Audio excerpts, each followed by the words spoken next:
Ok, bueno, bienvenidos a todos y gracias por atender a otra más de nuestras charlas de formación del movimiento libertario de Venezuela. Hoy tendremos el honor de conversar con Walter Block sobre el ambientalismo de libre mercado, una aproximación desde las corrientes del libertarismo, a cuál debería ser el acercamiento de los gobiernos y de los individuos hacia el medio ambiente. El Dr. Block es economista, profesor de Ciencias Económicas de la Universidad Loyola de Nueva Orleans y miembro senior del Instituto Mises. La conversación con el Dr. Block será en inglés, sin embargo, posteriormente subiremos este video subtitulado. Dicho esto, well, thank you, Mr. Block, for coming here. It is truly an honor for us to having you here, and personally, as an Austrian economy student myself, I'm really glad to have you here. My pleasure to be here with you. You're going to speak to us about free market environmentalism.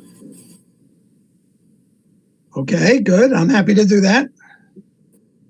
Yeah, we're going to cover some issues like pollution, trees, overpopulation, property rights.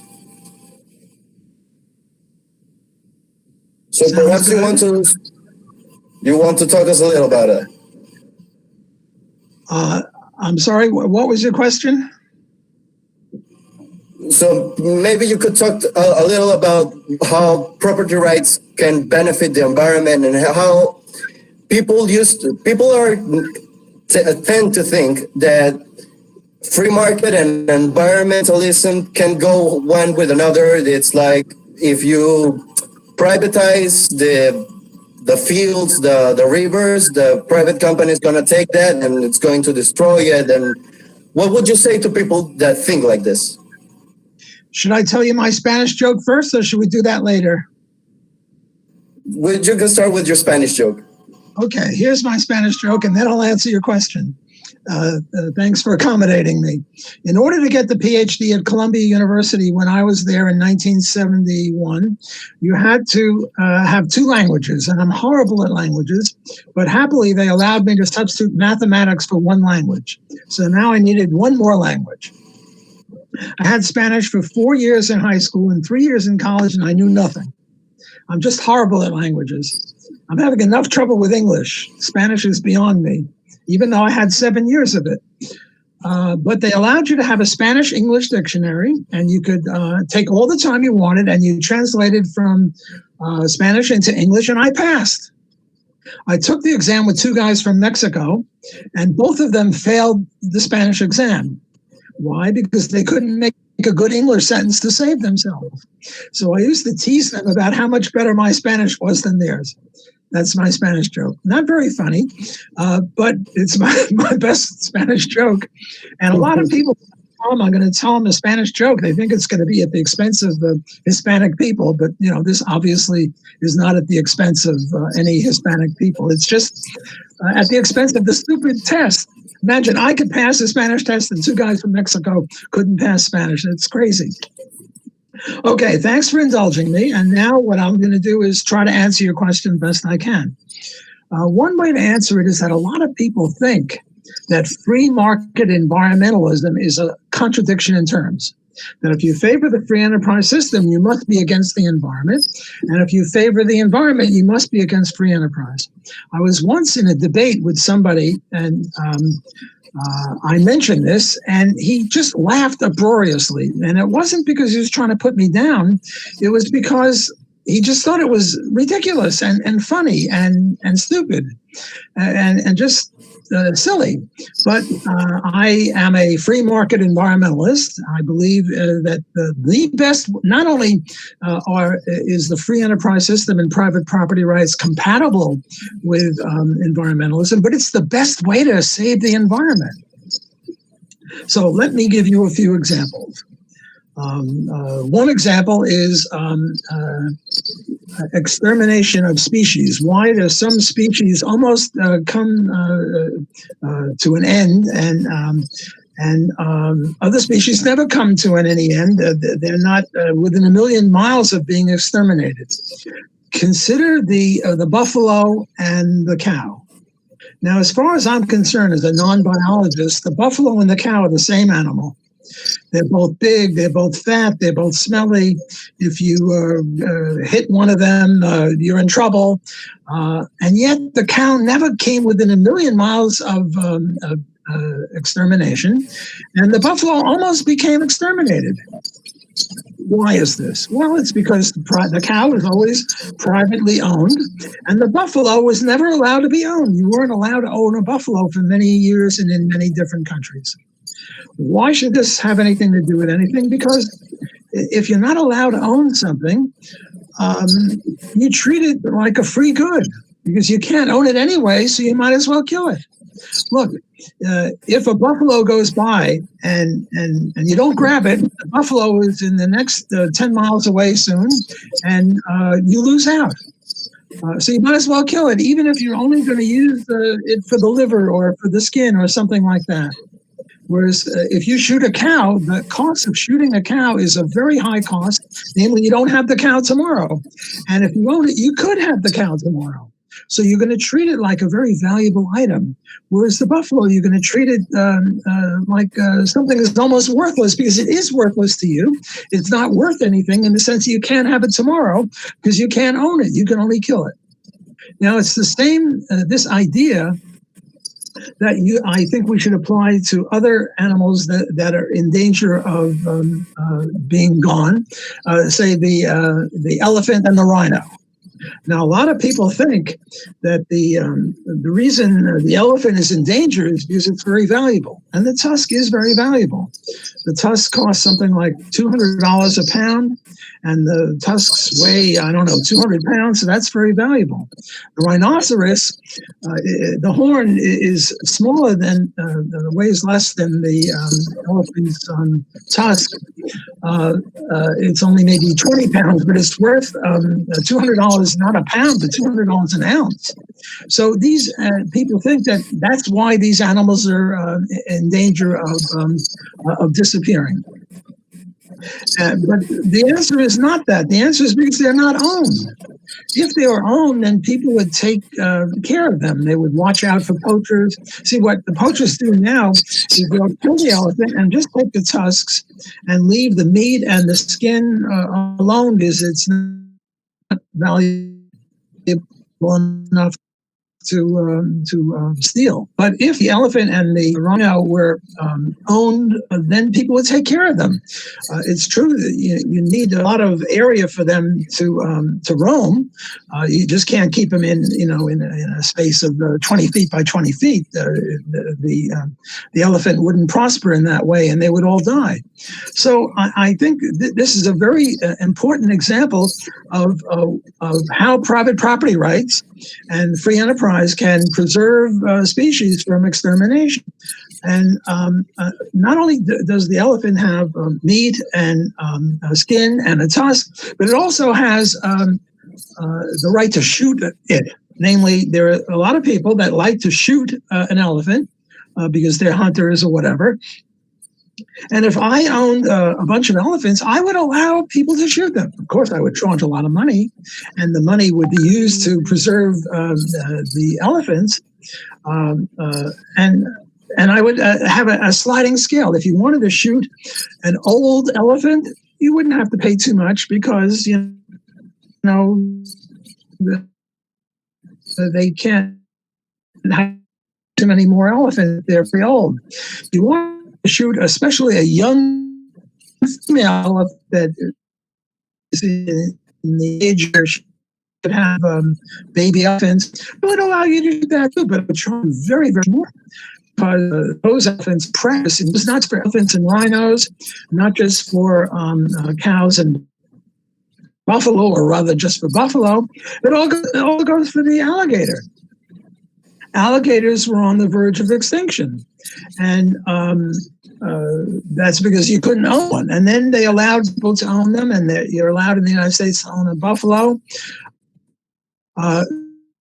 So these animals are no longer in danger of extinction.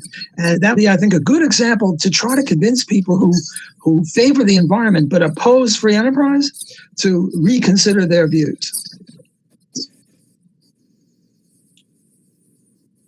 That's excellent. I have a question about it. how, I mean, maybe just like a common good, like, I don't know, a kind of Coke, that you pay for that kind of Coke, you got that kind of Coke, you own that kind of Coke, but how would you give property of, I don't know, wild elephants, or I don't know, like a fishery, for example? Well, let me just stick to the can of Coke for a second. Suppose there were two ways of giving people a can of Coke. One is you give them a can of Coke and you give them a straw, and that's it. That's your private Coke. The other way is we pour drinking each other's saliva and stuff like that. And now what we do is we give them a longer straw and we monitor the rate at which they are going to drink the common Coke or the private Coke. Well, the private Coke, you don't drink it, you'll have it in another minute. But the problem with the common Coke, or the using as a common resource, is that you're afraid that I'll start drinking your Coke and you'll drink it faster. And I'll think that you're going to drink my Coke and I'll drink it faster. Namely, we will overuse the common resource. If it's owned in common, they have it called the tragedy of the commons. Namely, that's the way we have the buffalo now, and that's the way we have the elephant. They're in common, so we just grab, and it's a misallocation of resources. Okay, so much for the Coke can. Okay. I'm sorry. What was your other question about the Coke can? I forgot. Yeah. How would we and we have to be careful with this word maybe, but how would we distribute the property of wild animals? I got it. I'm getting senile. I apologize. Namely, how would we convert a common resource into private ownership? Exactly. Well, John Locke, Locke, is a very famous philosopher, and what he said, and as a libertarian, I agree with this. What he said was the way to convert virgin territory, whether it's buffalo or elephants or land or anything or water, is through mixing your labor with it. So I come upon some virgin territory and I mix my labor with it. I put in a crop of corn. And John Locke says that after a while, I get to own it. And you domesticate a cow, and you get the milk from the cow. And then Robert Nozick, a very famous libertarian philosopher, says any legitimate title transfer conveys property rights. So I created the corn, and you created the milk, and you own the milk, and I own the corn. And now what we do is we trade. We have some barter. So I give you some corn, you give me some milk, and now I own the milk even though I didn't produce it, and you own the corn even though you didn't produce that. So we can trace our ownership of things to legitimate title transfer and then back to homesteading. How would this work with buffalo or elephants? Somebody homesteads an elephant, or somebody homesteads I hear a lot of noise now. Am I still? Yeah. Should I continue? Yeah, better. Go ahead. Everybody else, Okay. Please silence your microphones. Okay, well, I don't object to other people asking questions. It's just that I heard noise, so I was confused as to what's going on. Okay, so instead of killing a buffalo, what I do is I grab a bunch of buffalo, 4 or 5 of them, and I pen them in, and now I own them. And they can mate and have baby buffalo, and that would be how I would now claim the ownership of buffalo. And I don't know about in your country, but in the United States, you can now own buffalo. And I have a buffalo ranch just like I have a cattle ranch, or I have an elephant ranch or a rhinoceros ranch. And I make sure the elephant have enough food and they can mate and have new babies. And it's true that the elephant ranch has got to be maybe a little bit bigger than a chicken ranch. The chickens don't take up much room, but we own chickens. Thank goodness we own chickens, and we have plenty of chickens. Imagine if you couldn't own a chicken, then the chickens would be in danger of going extinct because people would kill them and wouldn't breed them because you couldn't keep them tomorrow. The police would come and arrest you for doing this. Happily, the police don't do that. In Africa, in the country Botswana, they don't have pure free enterprise, but they have the closest approach to free enterprise in all of Africa. And guess what? The elephant herds are expanding. In other countries, there was this guy, Daniel Arap Moy. I forget which country he was from. And what he did is he got a whole bunch of tusks of elephants and he burned them. He burned them in order to make a dramatic case that nobody should own tusk or trade tusk, and he's telling people they should stop buying ivory. No. If people stop buying ivory, all the elephants would go extinct because we wouldn't value them as much. So we shouldn't tell people don't buy ivory. We should say people buy ivory if we want to save the elephants. Look, suppose nobody wanted chicken anymore. We decided that chicken is no good for whatever reason. Well, then the chickens would be in danger. So, if you want to preserve chickens or pigs or cows, we have to have a use for them. And we should have a use for ivory. We shouldn't tell people not to use ivory if we want to save the elephants, which I do. I'm an environmentalist, not a left-wing environmentalist, but a free market environmentalist.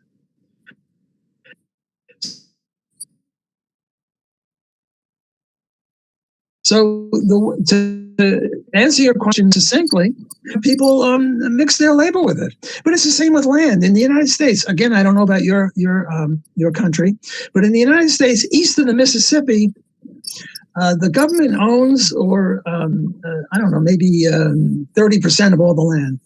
West of the Mississippi, they own like 80 or 90% of the land. I think in Alaska and Nevada, they own like 98% of all the land. Well, how would we convert that into private enterprise? One way is to have an auction, let the government auction it. I don't like that much because the government has too much money already. They don't need more money. And the auction means I buy land from them, and now they have more money. And why are they selling it? They didn't mix their labor with the land. They're not the right owners. I would say, the people that have been using this. And in Nevada, there have been some fights between the government and ranchers who have been using government land to raise their cattle. They should be the owners of it because they've been mixing their land, their labor, through their cattle with the land. So, and I also have a book on privatizing oceans and rivers and lakes. We should, my motto is if it moves, privatize it. If it doesn't move, privatize it. And since everything either moves or doesn't move, privatize everything. That would be the libertarian ideal. So how would take the Mississippi River? Again, I don't know the rivers in your country, but the Mississippi River, pretty famous river, who should own it? Well, the guys that have those boats going up and down it, the people on the side who own land on the side of the Mississippi on both sides, because presumably they use it. And now we have a Mississippi River Corporation with 1 million shares, and some of the shares go to the people who swim in it. Some of the shares go to the people who have boats on it, and it's very complex exactly who would get which shares. But that's a very complicated issue. The easier case is the Mississippi River should be owned by somebody. And then if you have a break in the levees, which killed 1,900 people in New Orleans, we should get new owners. But the Army Corps of Engineers and the government is the one that owns that river. And the river killed a lot of people, or the Army Corps of Engineers did, and they're still in charge. Look, if McDonald's killed a lot of people, we'd go to Burger King. And if Burger King killed a lot of people, God forbid, we go to McDonald's. But that's because of private property.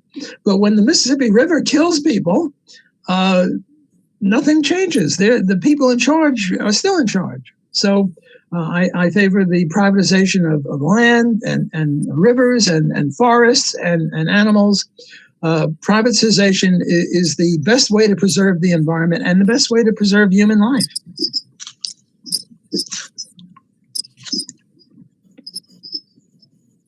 That's very good.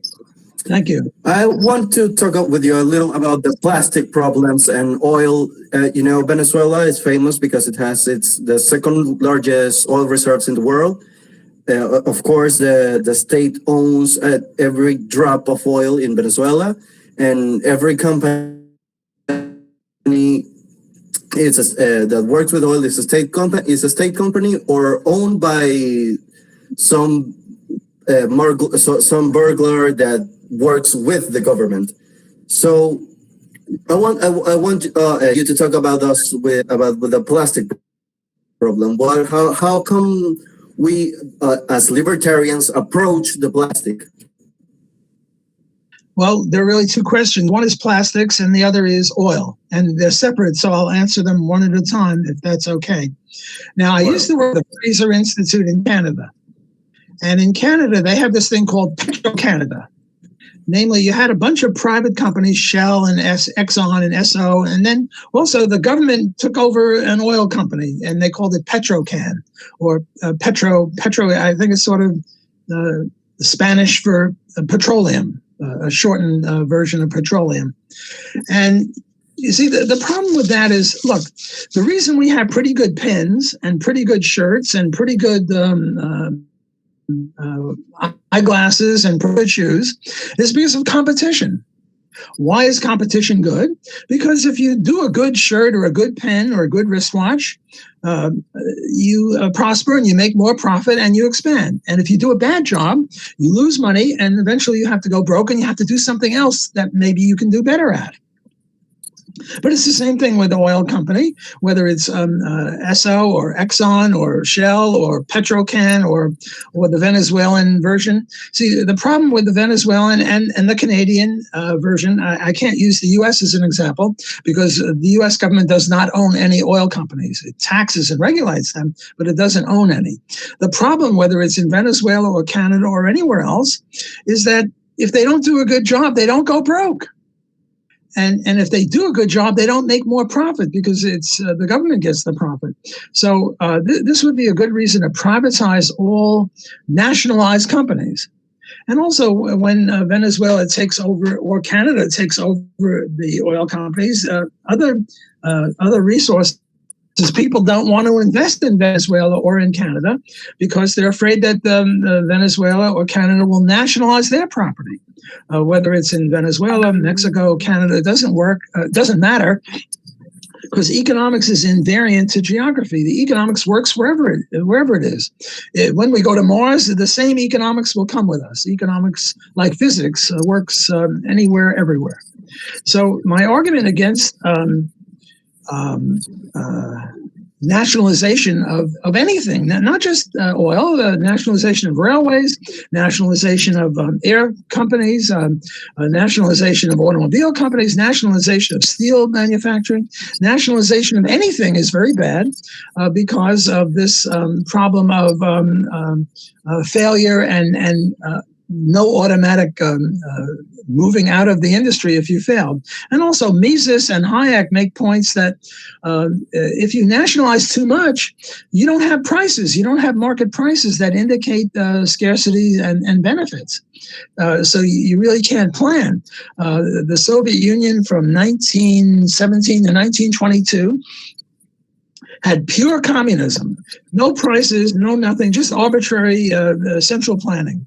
And the government would plan everything. And then they even gave it up in 1922. They had the NEP, the New Economic Plan, because they admitted to themselves, these staunch communists, that you need prices that reflect reality. For example, the best way to make railroad, railroad rails is with platinum. Platinum is better than steel. It's better in various ways. But the point is that platinum is so precious, you can't afford to use it on railroad lines. You have to reserve it for things that are more important. So then what the Soviet Union did is they started looking at, the Chicago mercantile, Chicago markets, and they started looking at Sears Roebuck catalogs to see what the prices were. But if you nationalize too many things, says Mises, you don't have real prices that indicate anything. And then Hayek would say, if you nationalize things and you don't have prices, then you don't have information flows. Because prices, that is market prices, indicate important economic information. It's sort of like, in the medieval days when the enemy the soldiers were coming in, the local people would switch all the street signs because they know how to get around, but the enemy wouldn't know how to get around without street signs. Well, prices are to the economy as street signs are to the geography. And if you nationalize things, you don't have accurate street signs or accurate information. So there are a lot of reasons why we should not nationalize companies, not just oil companies, but any companies. Okay, now the second issue you mentioned was plastics. And plastics are a big problem because they're not biodegradable. They don't, they last for centuries, and they get into the ocean and they kill the fish, and you have all sorts of difficulties with them. And the left-wing environmentalists say, well, what you have to do is tax plastics, so we'll have less plastics. Even they don't want to get rid of all plastic bags. There's some plastic bags that we must have. For example, you go to a hospital and you have an operation and they drip stuff into your veins, food into your veins. And those plastic bags are very important. And so even the lefties don't want to get rid of all plastic bags. They just want to get rid of plastic bags that aren't worthwhile. So the example I would offer is why doesn't the free enterprise system get rid of unimportant plastic bags, like plastic bags that you use to shop, or put your sandwiches in a plastic bag? Why don't we have paper? And the example I would offer for your consideration is the following. Let's say that a plastic bag and a paper bag each cost a penny. And it's true in the supermarket, they don't usually charge you a penny or a nickel for a plastic bag or a paper bag, but you come to the checkout counter and you pay for your groceries. And now they say, do you want a plastic bag or a paper bag? And each one will cost a penny, and you're indifferent. And the market seems to be failing. The market seems to be failing because it's not, Adam Smith's invisible hand is not leading you in the direction of paper bags, because paper bags, according to the suppositions I'm going to make, just arguendo, paper bag is good because it's biodegradable. You put it in the earth, and in 10 years it's good. And whereas if you put a plastic bag in the earth, it releases methane gas, and you can't use it anymore, and it's poison. Now, I'm assuming this is correct. Just arguendo. Well, the reason that the market has failed, so-called, is not because the market didn't work. It's because the market wasn't allowed to work. Because in addition to the cost of producing the paper bag and the plastic bag, there are the costs of disposing of it. We have to take that into account too, but nobody takes that into account, at least in the United States. Again, I don't know what the Venezuelan situation is, but in the United States, what you do is you pay taxes, and then they have a garbage dump, and you dump all your garbage in the garbage dump. And the municipal garbage dump, it's sort of municipalized instead of nationalized, but they don't charge you based on the harm to the environment of the paper and the plastic bag. Now, again, let's keep on with our assumption that plastic is very bad and paper is very good. And now I own a private dump site. Am I going to accept plastic bags? Yes, I will accept plastic bags, provided I charge a lot more for disposing of a plastic bag in my garbage dump. It's sort of like, will I allow you, the hunter, to kill young female elephants? Yes, but I'm going to charge an arm and a leg because those are very precious elephants. They're the limit on population size of elephants. So I will allow plastic bags, even though, let's say, afterward, you can't use it for farming, you can't use it for housing, it's just going to be poisonous. I'll allow it for a price that reflects the true harm. Let's say it's $5 per plastic bag. So now the market is going to work, because if you let's go back to the supermarket checkout counter. When they ask you to want paper or plastic bag, what you're going to say is, well, the cost of buying it is a penny each, but the cost of disposing of a paper bag is just a penny. Whereas the cost of disposing of a plastic bag is $5. So it's now $5.01 versus 2 cents. And now the market will Or people, the Adam Smith's invisible hand will lead people, as if by an invisible hand, to do that which is good for the environment, namely eschew the plastic bag, because the cost of disposing of it is $5, and the cost of producing it is 1 penny, so that's $5 and a penny. Whereas the cost of producing the paper is $1, and the cost of disposing of the paper is also a penny, so it's 2 cents. So I'd rather, buy the 2 cent worth than the $5 and 1 penny worth. So now the market will work and will get rid of most plastic bags, assuming again the plastic bags are very harmful. I don't think that's true, but that's a different issue. That's what the leftists say. So will we still have the plastic bags that you see in the hospital? Yes, because they're worth more than $5.01. They're very important that we have them. So the market will work, and this would be the free enterprise solution to the plastic challenge.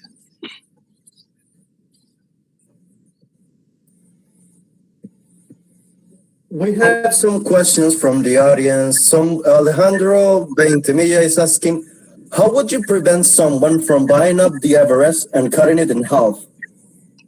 Sorry, could you say that again? I couldn't hear you. Your voice was unclear. How would you prevent someone from buying up the Everest and cutting it in half?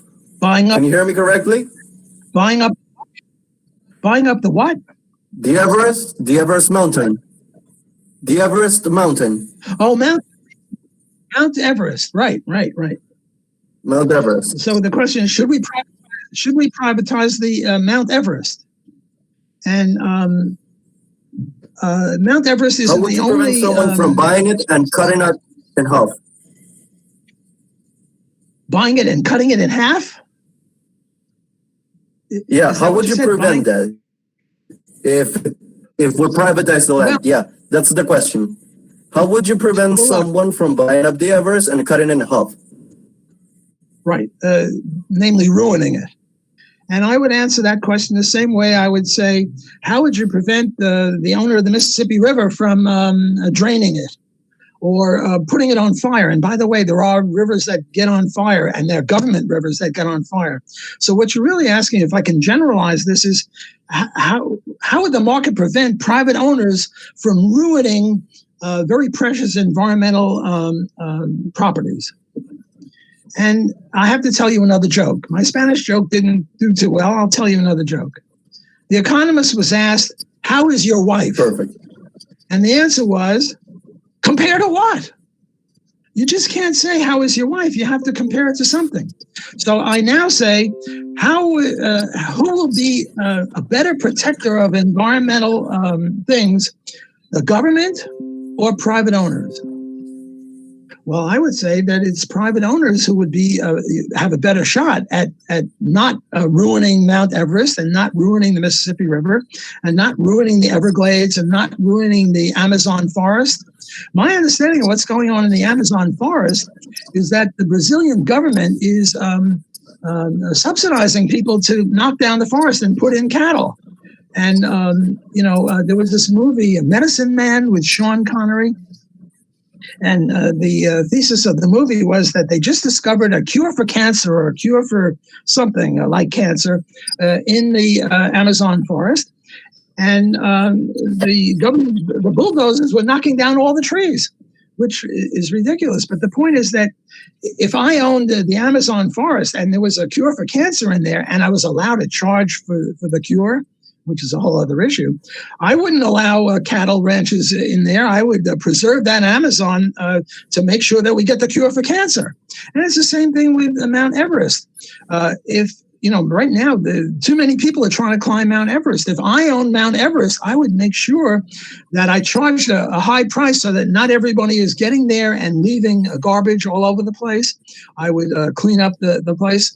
So who would be better? Who would be a better mentor for the Mount Everest? A government or a private company? I would say a private company would be better. Would it be perfect? No. Would there ever be mistakes made by private individuals? Yes, there would be mistakes made by private individuals. Private individuals always make mistakes. But the benefit of it is that when they make mistakes, they lose money. And when they lose money, they have less control over things, and their idiocy, their mistakenness can't apply. Whereas with governments, when they make a mistake, and governments make mistakes too, they continue in operation. So the question is not how would we make sure that no private owner of the Mount Everest would ruin Mount Everest. The question should be, I'll change the question. I'm a professor. When I can't answer a question, I always change the question to something that I can answer. The question should be, under which conditions will we be better likely to preserve Mount Everest? Private ownership or government ownership? And now my answer is clear. Private ownership every time.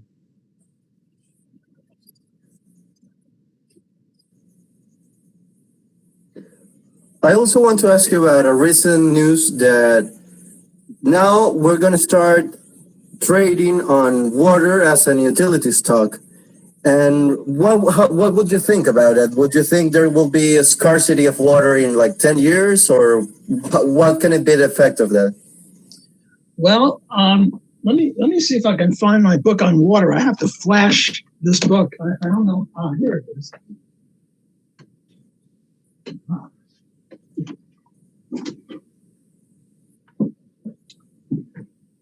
It's a book called Water Capitalism. I don't know if you can see it very clearly. And what I'm saying is that we should privatize all the water. Milton Friedman once said, if the government were in charge of the Sahara Desert, we'd run out of sand. The problem with government is, again, they're very inefficient. And the reason they're inefficient is Mises with prices and Hayek with information, and this idea of a profit and loss, which is a very good control. Look, we as consumers have much more control over producers than we as voters have control over governments, even under democracy. Under democracy, we vote every 4 years, and we have a package deal. You have to pick either, in my case, the recent election, you have to pick either Donald Trump or Joe Biden. And suppose you like Donald Trump's policies 1, 3, 5, 7, and 9, and you like Joe Biden's policies 2, 4, 6, and 8. You have to take a package deal. You just can't pick one thing. And I notice you have a nice white shirt and a gray tie. You could pick a gray tie. You didn't have to take if you wanted a white shirt, you didn't have to take a red tie. You could pick your own shirt and your own tie color. Whereas with Biden, you have to pick policies 2, 4, 6, and 8, and with Trump, 1, 5, 7, and 9, 1, 3, 5, 7, and 9. So we have much more control over producers, private producers, than we have control over politics, even under the most perfect democratic system. So we the people are much more likely to be satisfied with private enterprise than with government. Now, here is my book on water. And what I say is that we should privatize water because we want to have clean water. Well, and we want to have plenty of it. Right now, I'm sorry to keep coming up with examples from the United States, but I'm much more familiar with the United States than I am with the Venezuelan situation. But in Detroit, we had a situation where people were dying because of the river near Detroit. Well, if there was ever a private river that was so disgusting that people couldn't even drink from it, they'd go broke. Somebody else would own the river. I gave the example of the Mississippi River, and now there's this other river near Detroit. It's the same thing. It's the same principle. And I think that the benefit of this way of looking at things is we apply this stuff to, again, very pedestrian things like a hamburger or a pair of shoes.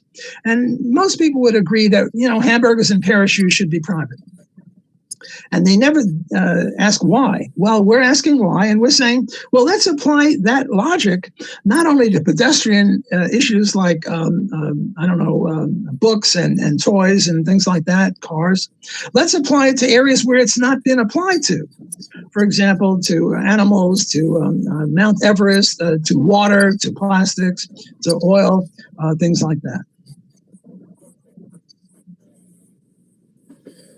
Somebody from the audience is asking, Some people complain in the technology for recycling water and desalinization aren't cheap, but it wouldn't be more cheap if intelligence property and patents wouldn't be there in the middle. What is your approach to intellectual property as a libertarian economist?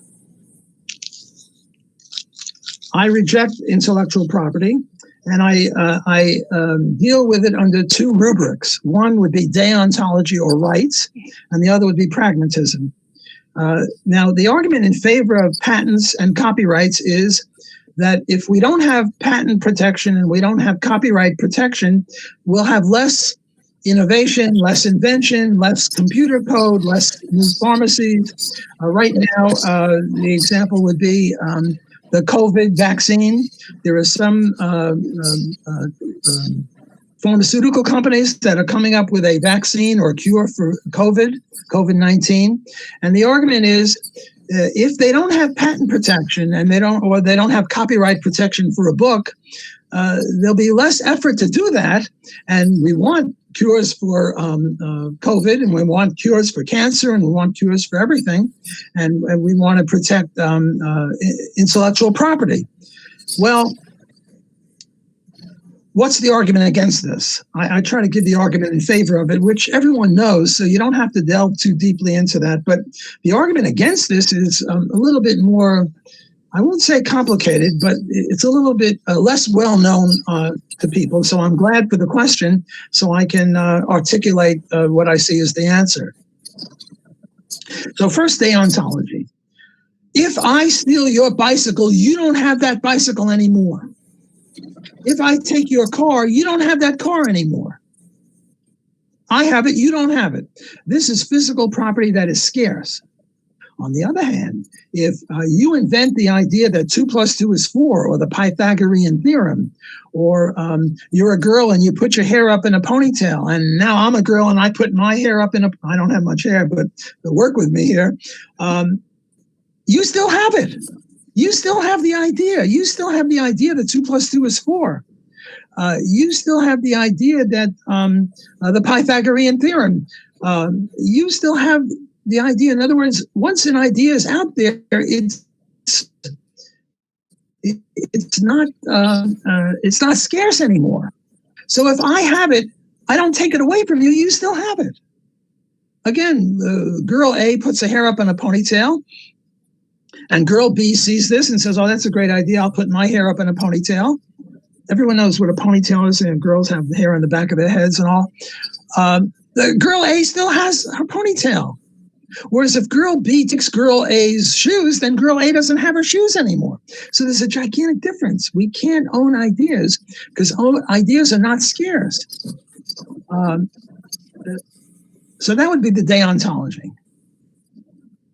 What about the pragmatism? What about the utilitarianism? Isn't it true that we will have more inventions and innovations if we have protection for people who do this? Ayn Rand, who I admire in many ways, said, you know, I put my labor into this, I put my life into this, and now I invented the bicycle, let's say. She didn't use the example of the bicycle. But and now you dirty rat, what you do is you reverse engineer it. You buy one of my bicycles, and there's no patents and no copyrights, and you start making your own bicycles, and now I have less money. So maybe I won't be inventing the next bicycle. And my assessment, and now this is an empirical issue. This is not a matter of praxeology. This is not a matter of pure logic. This is a matter of weighing two effects. And I agree that one of the effects is in favor of patents and copyrights and other intellectual property. Namely, if you give people money, you'll have more of it. And if you give them property rights over non-scarce ideas, you'll have more non-scarce ideas. I agree with that. On the other hand, and there is another hand, and this is the complicated issue where most people are not aware. How does the patent system work? The way the patent system works is a lot of people now try to get patents, and they don't get the patents in order to produce anything. They get the patents in order to sue you for patent infringement. You get that? A lot of people now go to the patent office and get a patent, and the purpose of it is not so much to create a new idea or anything like that. The purpose of it is to to be able to sue in a patent court for violation of the patent. And now what you have is a lot of very intelligent people, a lot of intelligent inventors. Instead of staying in the shop or in their laboratory, they're in court. And then you have a lot of very intelligent lawyers who could be producing something else. I'm not sure what. The joke is, what do you call 50,000 lawyers at the bottom of the ocean? A good start.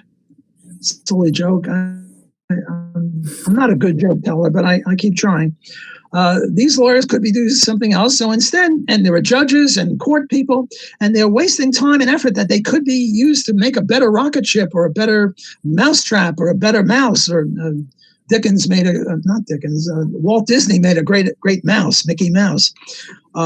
So now we have two effects. On the one hand, yes, you give people tariff protection. You give people patent protection, IP, intellectual property. You'll have more. On the other hand, you're going to have, now you just can't go and invent something. You have to go around everyone else's patent. You're going to spend half your time in the laboratory trying to figure out, well, this guy's got a patent over here. This guy's a patent over there. We can't overlap the patent. We have to invent something in a circuitous way. So this will reduce the amount of new inventions. Which effect will outweigh which is an empirical issue. My assessment is that when the patent system first comes in, before people can get patents to go to court, probably the patent system is good. But after a while, after a few years, I think the patent system is very bad. So if you want to have a patent system and you're just concerned not with rights, deontology, but just with pragmatism, have one and then get rid of it in 2 years. Now, let me try again. Here is a book. It's called Water Capitalism. There it is. And it's by me and my co-author, Peter Lothe and Nelson. And let's say there's no copyright. Copyright means I'm selling you this book on the ground that you agree to read it, but not to copy it and resell it. So I sell you the book, $20 or whatever it is. And what you do, you dirty rat, is you start selling the book. You start reprinting the book. Now, you can't say Water Capitalism by your name, because that would be fraud. What we can say is Water Capitalism by Block and Nelson, as brought to you by Jean. And let's say I'm not really a good market. Okay, so now what you're doing is taking all of my royalties. Because right now, under the present system, when I sell you a book, the publisher gives me a royalty payment. Let's say $1 or $2 out of every $20, and now you get that. So you're stealing money from me, would be the argument. On the other hand, you're a great marketer. I'm a lousy marketer. I'm just a good writer. I just write this stuff, but I don't know how to market it. I can't market it out of a paper bag. But you're a good marketer. You sell thousands of them. You sell millions of them. Now, guess what happens? All of a sudden, people want to have me give a speech, and instead of charging $5,000 or $10,000 or $15,000 for a speech, I charge $100,000 for a speech. Not like Hillary Clinton, who charges $250,000 for a speech, but we know what's going on there. It's bribery, hidden bribery. I'm not doing that, but now millions of people know what I'm doing. Or take I'm a musician, and I cut a record, and I have a proprietary interest in that. But only so many people hear it. But you're a great marketer, and you play it again and again and again, and now people want to hear me and my band. So it's an empirical issue as to whether I'll be better off or worse off. And my assessment is that we should get rid of intellectual property, patents, and copyrights, not only for deontological rights reasons, but also on pragmatic grounds.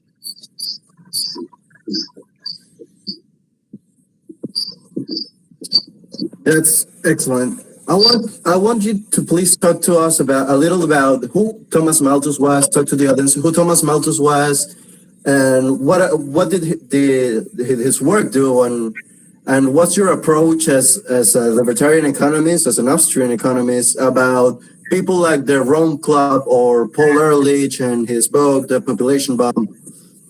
I believe it is trending now among youngsters. The belief that if you have kids, it will pollute more the world, and it's a terrible idea to have kids. We are overpopulated. Please talk about a little about overpopulation. I'm not a Malthusian. I don't believe that Thomas Malthus was correct. I think it was wrong. I don't think we have any overpopulation problems. I think we should have, we only have 7 billion people. I think we have 70, 10 times much would still be not enough. So you go from New York to New Orleans, where I am, and the East Coast is pretty empty. Yeah, there's a city here, there's a city there, but it's pretty empty. West of the Mississippi is totally empty, except Denver is one city. There's nothing else there. It's empty, empty, empty. There's plenty of room in the middle of the Rockies, in the middle of Alaska. It's empty. This earth is empty. So we have room for plenty more people. I don't think there's any overpopulation problem. The reason we have pollution is, we didn't discuss pollution. I'll discuss that in a minute, but first let me do the overpopulation. Here's another joke. So you better get ready to laugh. If you don't laugh, I'm going to cry. And you'd hate to see a grown man cry, so you better laugh. I was in a debate with a guy who favored the overpopulation thesis. And what I said is, there's my opponent. He's standing over there. He's going to come up to the podium in a minute, and he's going to say, we have too many people. He has it within his power to reduce the size of the population by 1. Namely, he could commit suicide. But he's there. He's standing there. That's the joke. I'm trying to do a reductio ad absurdum joke against my opponent who says there's overpopulation. Those people who say that there's too many people, they have it within their power to reduce the size of the population, but they haven't done it. So they don't even seriously uphold their own views. Okay, enough for the jokes and enough for the hypocrisy of these people. Now let's get into Malthus. What Malthus said is that we have a sort of a wave of population. When there's no war and no pestilence and no earthquakes or anything, the human population increases because people naturally have kids. But then we have so many kids and so many children, we have overpopulation, and we're all going to starve, or we're going to have a war, or we're going to have a disease. And the population will go up and down around this level of subsistence, the subsistence level. And what he says is that the human condition is to always be at subsistence level, because if we get above subsistence level, if we get above subsistence level, we'll have overpopulation and we'll all starve. So then we go below the subsistence level, and then we get above, and we keep going around. The subsistence level means just enough stuff to have children and reproduce. But we live lives now with modern technology. We're way above subsistence. I mean, we have cars, we have airplanes. Can't use them because of COVID now, especially the airplane. But we're not anywhere near subsistence. And the wealthy countries like the United States, we have treasures that kings of 300 years ago never had. They had a coach and 6 horses, but we have cars. They had candles. We have electric lights. We have computers. Look, I'm speaking to you from Venezuela. I mean, that's amazing. So we're nowhere near subsistence level. Another proof that we're not near subsistence level is the issue of slavery. What's going on with slavery? If we were truly at subsistence level, could we have slavery? No. Who would want to buy a slave? Because a slave would only be able to produce enough to keep himself alive and have enough kids to continue. But there'd be nothing in for us as slave masters. We wouldn't want to buy a slave. We wouldn't go and capture a slave. And yet we've always had slavery. Even now, I think in Africa somewhere, we still have slavery. But we've had slavery 5, 10, 15, 20,000 years ago. As long as recorded history goes, we've had slavery. But slavery is incompatible with the subsistence level of Malthus. So Malthus is totally wrong. Let me just talk a little bit about pollution. We've only got a few more minutes left. I allotted 1 hour for this, and we're coming to a close. And I'm sure people are interested in the libertarian, free market environmentalist view of pollution. Pollution is a trespass. Pollution is a trespass of soot particles. Look, if I take my garbage, my orange peels, my coffee grounds, my cans and stuff, and I just dump it on your front lawn, we know what that would be. That would be trespass. And you call the cops, and the cops would say, "What, are you crazy? And pick up this garbage and don't do it again, or we'll arrest you." But suppose I burn it and now I send it over to you in dust particles. It's the same thing. And somehow that's pollution? No, it's trespass. It ought to be against the law. We ought to be able to sue people for trespass. Now, you might say, well, how are we going to have Pittsburgh? Pittsburgh is in the United States where they make steel. And if you need an oxygen tent to go out on the street, you better not live in Pittsburgh. But the point is, getting back to John Locke, the steel mills were the first ones to have dust particles around. In other words, we don't want to have no pollution or no dust particles. We want to have, we all exhale. And what do we exhale? Carbon dioxide, which is a poison. And, should we stop exhaling? Well, if we don't exhale, we can't inhale, and we'll all die.